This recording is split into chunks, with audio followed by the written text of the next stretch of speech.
Right. Congratulations on the 500 subs. This is some Dark Sphinx. Worst PS2 game.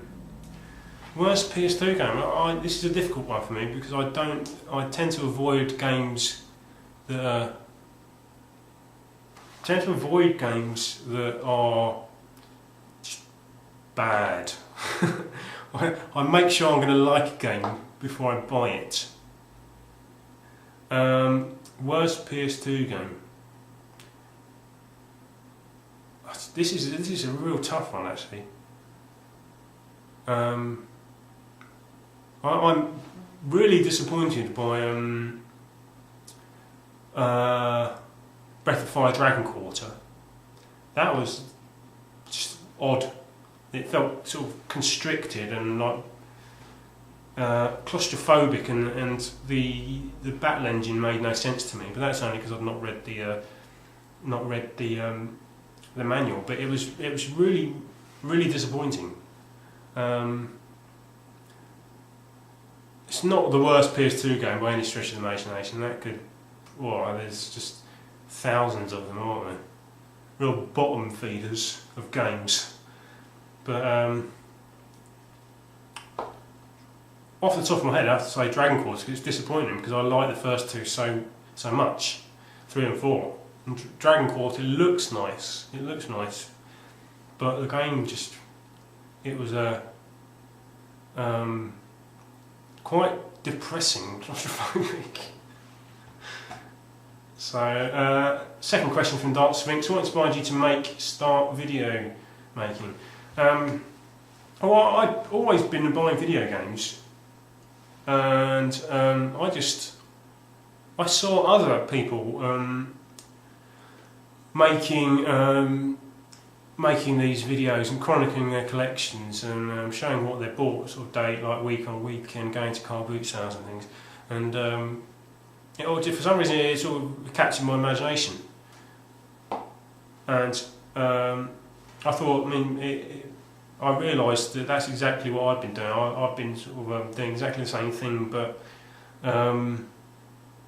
but obviously not making videos about it. So I thought, why not? Because the community, it was a friendly community, and it always looked like something that, like, sort of people I could be friends with.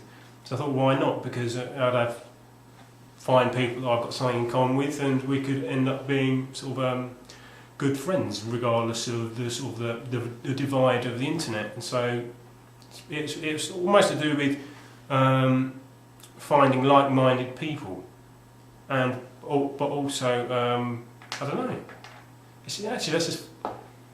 It was seeing other people doing it actually, and seeing how easy it was, and see how friendly the community was. It seems like something I'd like to be a part of. So thanks for those questions. I'm not 100% happy with my answer so far. What is your favourite game series? This is from Connor J Pro. My favourite game series, that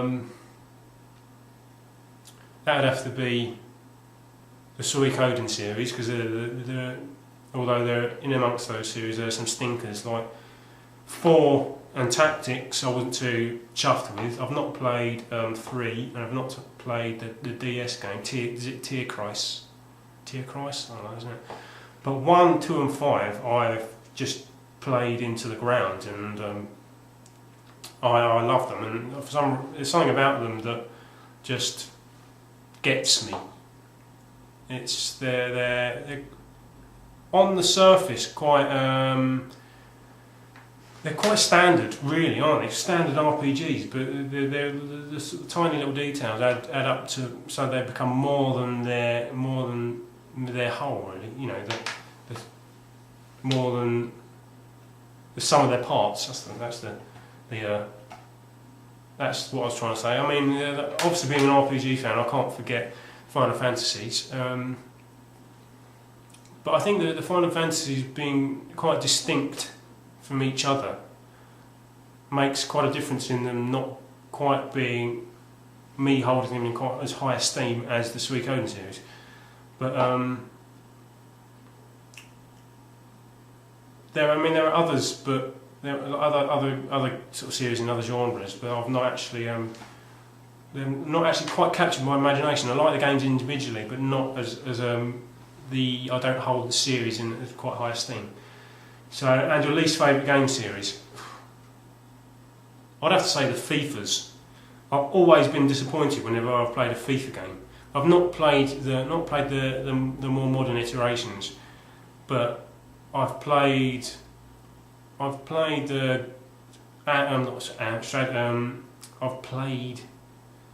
Mega Drive versions, and I played PS1 versions, and they always say every other version is an update and it's an improvement, but they never change.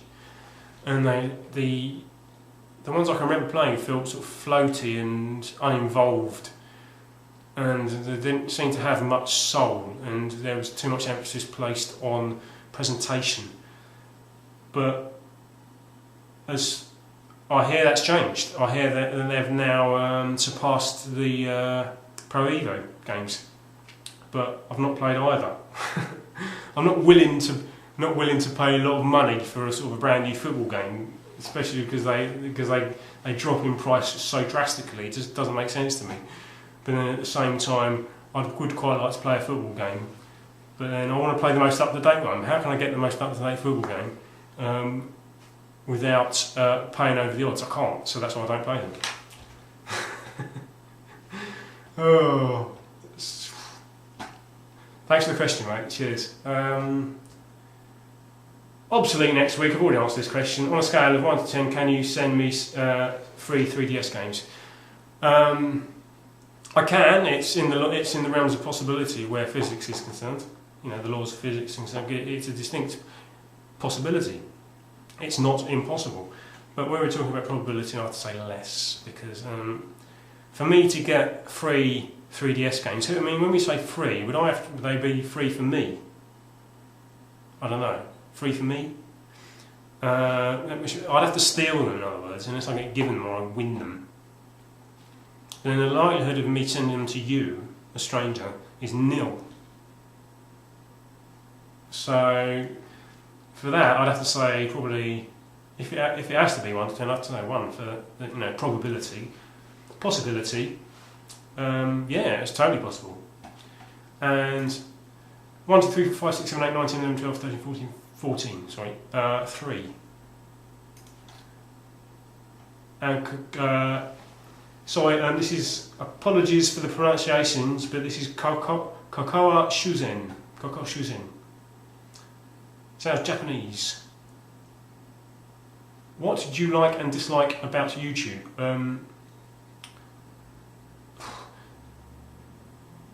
I think the main dislikes are probably applicable to the majority of the internet. It's just how sort of conflict and just ridiculous situations can just blow up on the sort of drop of a hat. It's just because people are obviously feel freed via this cloak of anonymity, and also feeling safe geographically, that they can let their inner selves out, and that, which means sort of the majority of people's, well, not the majority of people's, more people than in public life are actually not particularly pleasant individuals, because they feel sort of liberated sitting behind their computer.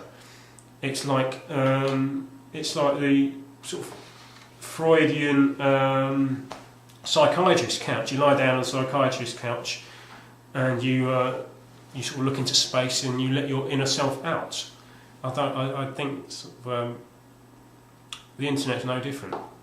It attracts loonies, people saying random stuff, people kicking off, just over odd things.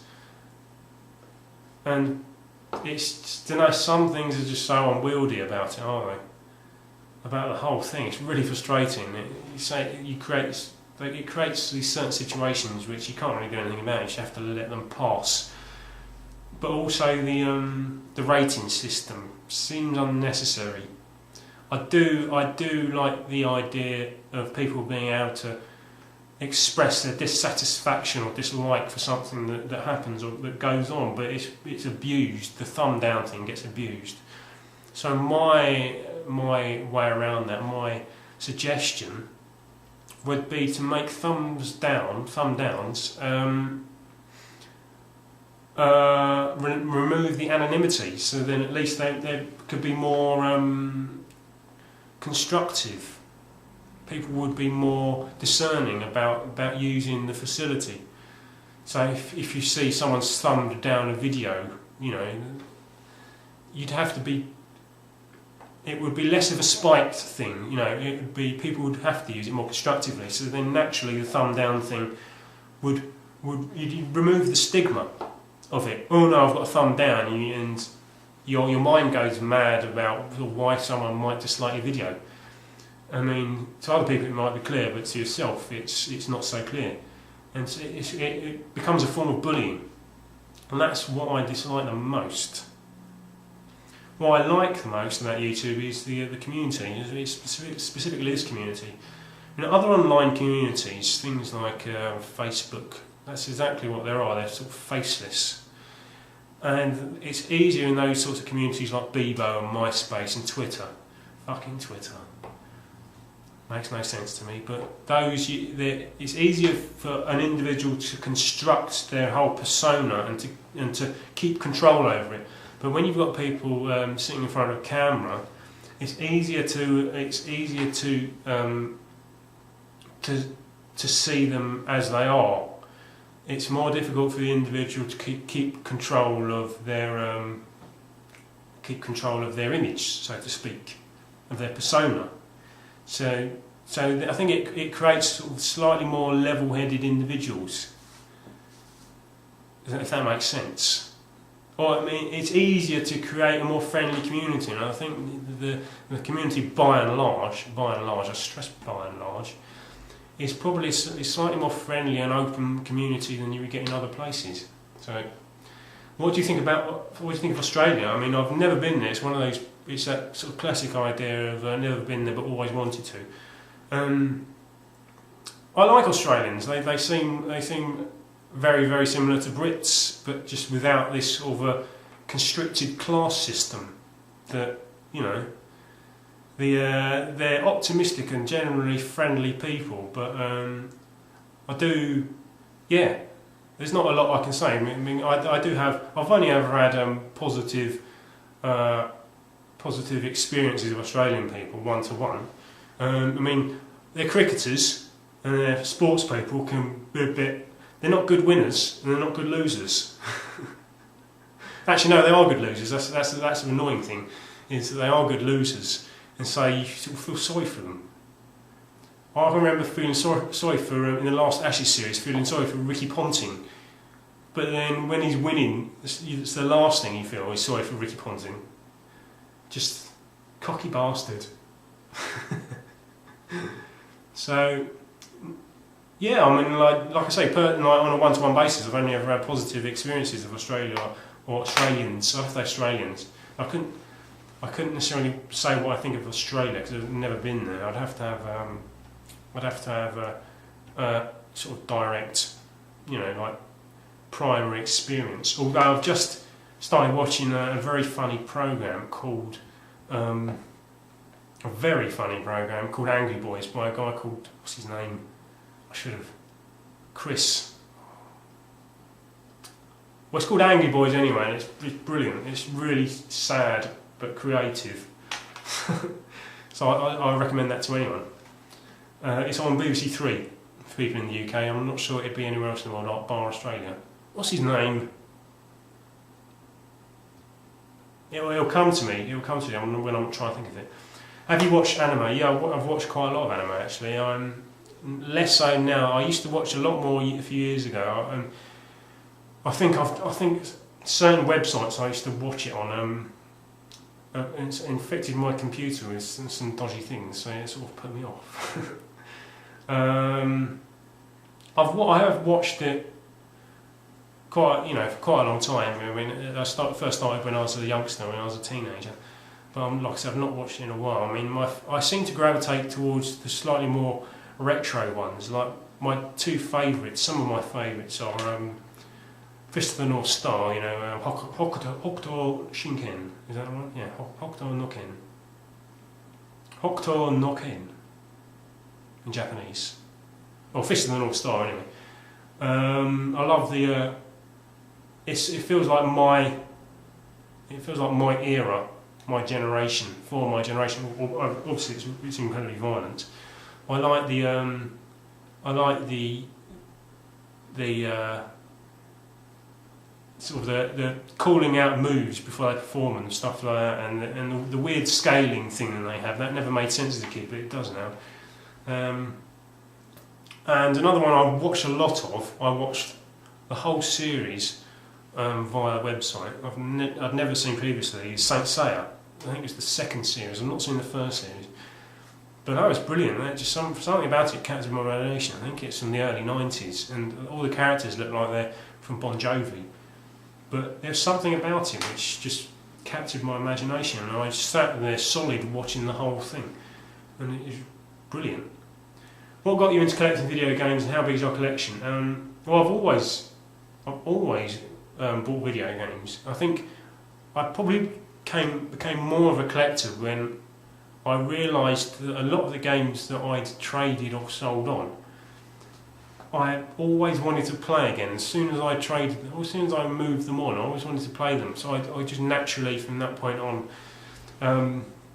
started keeping hold of my games.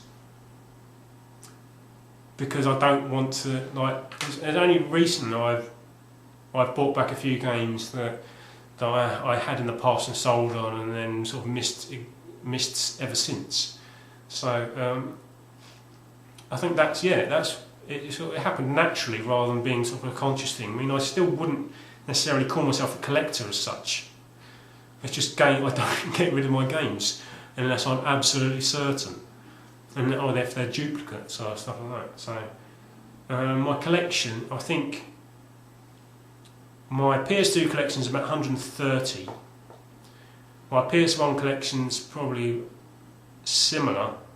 I think I've got about 17 360 games, probably about 50 original Xbox games, probably about 15 Wii titles, 10 Game Boy Advance games, and I've got about 12 Mega Drive games, and a few original Game Boy games. I think there might be a system that I've missed out. I've got some PC games, but I don't really count them because they're different. They sort of suck the life out of you. PC games. I'm referring specifically to Championship Manager. But so I hope that was I hope that answered your questions. I've realised I've started answering these questions and I forget whether or not I've actually answered them because I sort of tend to go off on one. I'm going to check how long this video is. I know it's also going to have to be edited into parts, so this may already be in second or third part. Shit, 36 minutes. 36 minutes. I'm going to try and edit it into 15-minute segments. So if I try and naturally count from 36 minutes another 9 minutes, that would take me up to 3 parts. And I've already been talking I would have been talking for 45 minutes by then. But thanks for the questions.